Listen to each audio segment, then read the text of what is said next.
Chérif. Pape Samba Diouf mbokk yi la ni dalal moom nag moo yor jokkoo gi fële ci Auchan li tax ñu invité leen mooy ñoom bokk nañ ci ñi ëpp leen yàqule ci manifestation yi nga xamante ni am nañ fii moom moo tax kon ñu bëgg li ciy gën a neex nag mooy démb gis nañ ngeen génn benn communiqué daal di annoncé ne déjà seen boutique bi nekk Fann Résidence ubbi na am na yeneen yoo xamante ni di ngeen ko tàmbali c'est une bonne nouvelle pour dire que Auchan mi ngi taxaw. waaw salaamaaleykum maa ngi leen di nuyu yéen ñëpp ñi nekk ci plateau bi di commencer di jaale Sénégal donc ñi nga xam ni jot nañ ci ñàkk seen bakkan ci manifestation yi di jaale seen famille di jaale nation bi yëpp parce que Sénégal moom moo ñàkk di masawu tamit ñi nga xam ni ñàkk nañu ci biir manifestation yi yéen it di leen masawu ndax gis nañu li ngeen subir ndax damay wax ni gars yi dañuy trompé wu de cible te lii li koy firndeel moo ngi nii donc comme ni nga ko waxee ibbi nañu démb suñu magasin bi nekk Fann Résidence ndax magasin boobu jotuñu ko woon touché tey ci bés bi tamit dinañu ibbi 14 autres magasins yoo xamante ni mi ngi ci région de Thiès ak fii nii ci Dakar donc ay magasins la yoo xamante ni laaluñu leen woon ci manifestation yi Thiès par exemple ci bu Mbour rek la ñu jotoo saccagé pillé ko mais sinon yi nekk Tivaouane Thiès 1 Thiès 2 Sali City Centre yooyu yëpp dina ibbi tey Dakar tamit bu mag bi dina ibbi ak yeneen magasins yi nga xam jotuñu ko woon laal léegi à partir de semaine prochaine yenn magasins yi nga xam ni jot nañ ko laal dinañu commencer def réparation yi ngir commencer ibbiwaat ko balaa Ramadan bi moom mooy objectif. dégâts yi nu mu toll ci Auchan bu ngeen ko doon tey estimé.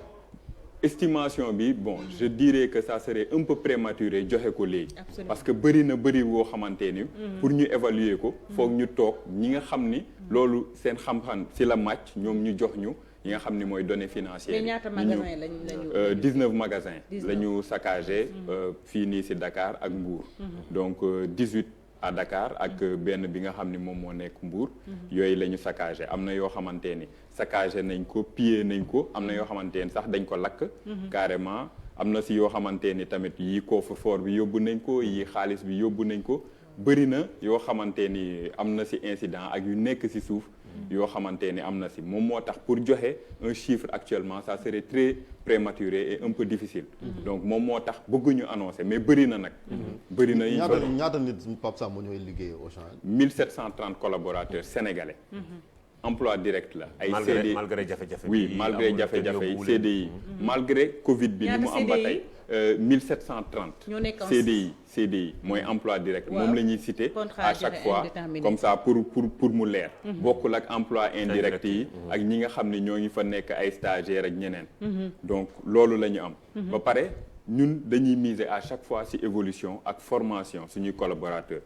parce que métier wu grande distribution dafa nekk lu bees ci réew mi Auchan ñëw di former sénégalais yi da ngay gis koo xamante ni jóge na ba muy dugg Auchan ma nga doon nekk porteur mooy ñi lay jàppale ngay def ses courses wala technicien même de surface nga commencé développer polyvalence ñu lay jàngal métier bi ngay dem commencé évoluer jóge porteur nekk réuniste jóge ci réunion nekk manager adjoint manager ba am na ci ñoo xamante ni ñi ngi directeur am na ci jeunes yoo xamante ni dañuy def benn appel à candidature en partenariat ak Subdeco Dakar ñu koy wooyee bachelor commerce et grande distribution boobu ñi ci jël da ngay jàng 3 ans Subdeco da ngay alterner pratique sur le terrain ak théorie ci école léegi soo paree ñu jël la directement en manager te Auchan moo la koy fayal à 100% donc am nañu première promotion dugg nañu c'est tous des managers am na tamit avec l'école des métiers d'avenir de Guédiawaye dañoo jël ñi nga xam ni peut-être seen jàng soriwul trop ñu tàggat leen accompagner leen ñu inscrire leen école boucherie bi nga xam ni Guédiawaye la nekk léegi ñoom it bañ leen tàggatee ba seen formation mat dañuy am diplôme d'état si ñoo xamante ne mosuñoo am diplôme seen vie ñu am diplôme d'état en tant que boucher ñu dugg nekk boucher Auchan nekk ay responsable bay évoluer mais Pape Samba baal ma doguma la xam nga pour man li gën a fondamental ci lépp mooy nga am loo leeral Sénégal yi xam nga li leen dal Auchan moo dal Total dañu foog ne ay nasaraan pour ne pas stigmatiser ay nasaraan ñoo ko moom c'est fondamental nga expliquer le process que ay sénégalais ñoo ko moom dañ jël enseigne Total bi label la boo xam da ngay fay pour mën a am voilà pour am autorisation label presque un label de qualité la looloo tax ñu jël ko c'est juste pour des questions marketing loolu la c'est fondamental nga expliquer ko parce que pour que ëllëg sénégalais yi xam ne Auchan ak Total du ay tubaab ñoo ko moom du ay tubaab ñoo fay liggéey ay sénégalais ñoo ko moom ay sénégalais ñoo fay liggéey que bu ñu yàqee Auchan yàqal nañu ay emploi yu bari mooy président Macky Sall wax ne ku détruire créé emploi da nga yàq emploi loolu c'est fondamental pour moi sa communication accès ko foofu ok donc comme ni nga ko waxee Auchan ay sénégalais ñoom ñoo fay liggéey ñoo ngi toll ci 1730 collaborateurs sénégalais te sénégalais yooyu noonu ay famille seeni ay waajur lañu ay kilifa yoo xamante ni ñi nekk seen ginnaaw bëri na ba pare hormis emploi yooyu am na fournisseurs sénégalais parce que fournisseurs yi on est à plus de 600 fournisseurs sénégalais produits yi ngay gis suñu ay magasins fii nii lañ koy jëlee ci réew mi suñu assortiment plus de 60% moo ngi jógee fii nii ci réew mi parce que ñun dañuy privilégier le circuit court lépp lu ñu mën a jëlee fii nii ci réew mi fii lañ koy jëlee soxlawuñu dem jëli ko feneen parce que suñ ko jëlee feneen ça nous coûte plus cher soo ñëwee indi ko fii en rayon li nga ko bëgg a jaayee prix bi ñu ko bëgg a jaayee moins cher du mën a nekk par exemple nga jëlee benn produit États-Unis wala France wala fenn di nga ñëw nga fay transport fay droit de douane te loolu yëpp temps boobu noonu da nga koy déduire ci sa durée de vie produit donc looloo tax ñun ñu privilégier le circuit court li koy firndeel bëri na entreprise bu si mel ni Eau Royal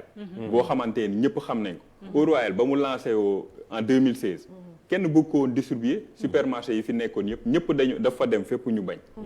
ñun rek ñun ñoo accepté distribuer ko te léegi c'est devenu une success story fii nii ci réew mi Elsi Agro entreprise boo xamante ni benn dame bu tudd Marietou Diémé moom ba muy départ dafa doon liggéey ci benn société yor fa nekk fa chef de projet mu mettre projet bi en œuvre pour jaay li nga xam ni fruits et légumes léegi bi mu ko defee patron il n'était pas trop chaud moom mu gis ni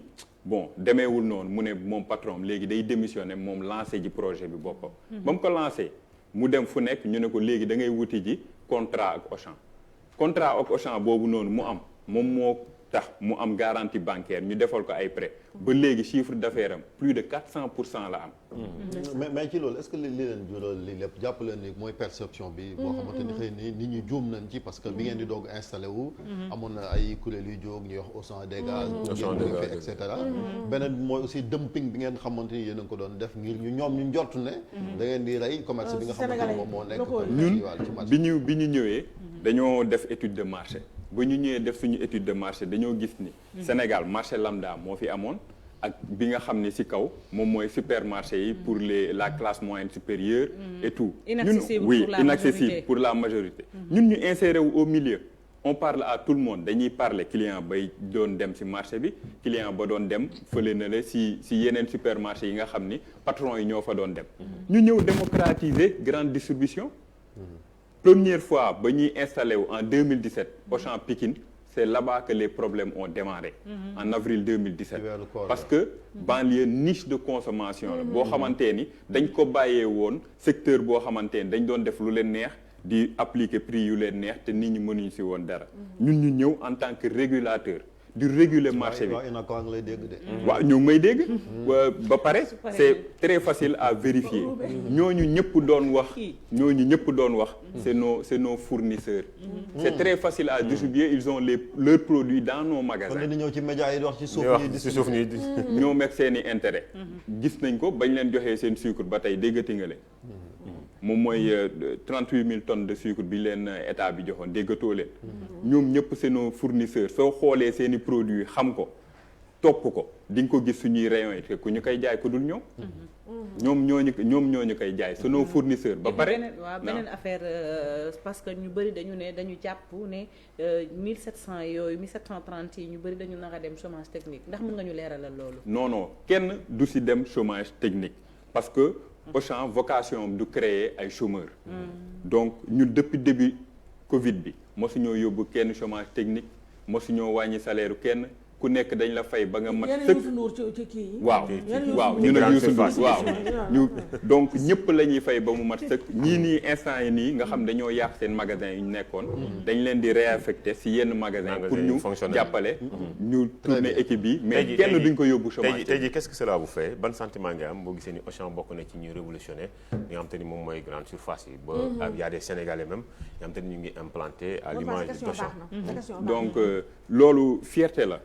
donc ñu ñëw apporter benn professionnalisme boo xamante ni ça date de 1960 parce que Auchan ñi ngi ko créé en 1960 ba tey loolu la ñu indi fii nii Sénégal ñëw fekk fi ay doomu réew mi formé leen ba pare fas yéene bàyyi leen ak réew mi dem lii ba muy xew suñu directeur général mu nga woon Côte d'Ivoire parce que dañ fay waajal installé wu donc dans les mois à venir là Sénégalais yi ñoom ñooy jël relais bi lépp directeur DG Auchan Sénégalais moom moo ko yor doomi réew mi pour firndeel loolu yëpp ñoom dañuy ñëw former dem seen yoon bàyyi ñun ñu gérer. parce que seen label ngeen utiliser. bien sûr dañuy former dem ba pare fii si réew mi amoon na tamit benn groupe patron ay entreprises yu ñu approché woon. pour liggéey ak ñun. mën est-ce que capital bi xam nga loolu kii na mais ngeen ubbi capital bi ba Sénégalais yi dugg ci. incha allah moom ko parce que loolu commencé woon nañ si waxtaan déjà ak groupe patron yi ma la doon wax peut-être bëgguma leen citer pour le moment donc. avancé woon nañ ci bu baax ba yenn régions yi ñoom ñoo fa waroon dem jalonné fa donc j'espère que ni loolu dina continuer même ak lii incha allah waaw ñoom ñu jël relais bi continuer beneen bi Chérif doguma la sànq ay soton ko wax ak kii ñu jëm ci weeru koor Sénégal yu bëri nag di craindre ni ndax fii la weeru koor bi parce que yëpp waaw ndax rang bi waaw déjà prix laaj boobu mooy am na ku ko laaj fii Omar Sow suñu benn ndax fii la weeru koor bi dana fekk daal yëpp yomb loolu incha allah ñun comme niñ koy defee dañuy maintenir prix duñu augmenter dara xanaa di dolli def ay promotion parce que ñun Ramadan su ñëwee xam nañ ni c'est l'un des mois de consommation par excellence au Sénégal promotion la ñuy def gën a attirer clients yi suñu ay magasin ba pare du ñu def dumping mosuñu kaa def parce que lan moo koy expliquer nous sommes actuellement à 34 magasins yooyu noonu ñu amoon suñu doon jënd produit on négocie pour 34 magasins quantité yi du bokk ak ki nga xam ni benn boutique la yor yow fooy jëndee par exemple benn tonne ceeb man maa ngi jënd 34 000 tonnes wala 34 tonnes de ceeb donc loolu prix yi du bokk loolu moom mooy expliquer ñuy am les prix les moins chers du marché. da ngeen am marge mais ndax mën nañu xaar réouverture très prochainement des magasins pillés. oui magasins yi pillés instant yi nii déjà am na yoo xamante ni nettoyé nañ leen ba pare. lu si mel ne Sacré-Cœur ba sama côté bee Auchan point E. ak Auchan Fann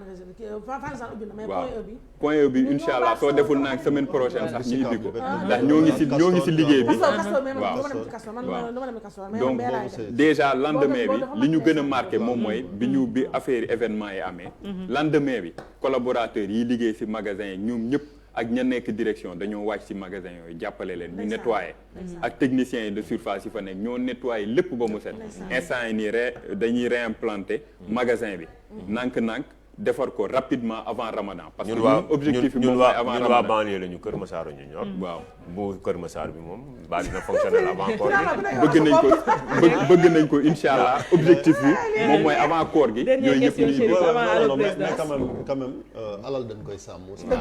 je pense que aussi war ngeen cee jàngat sécurité absolument non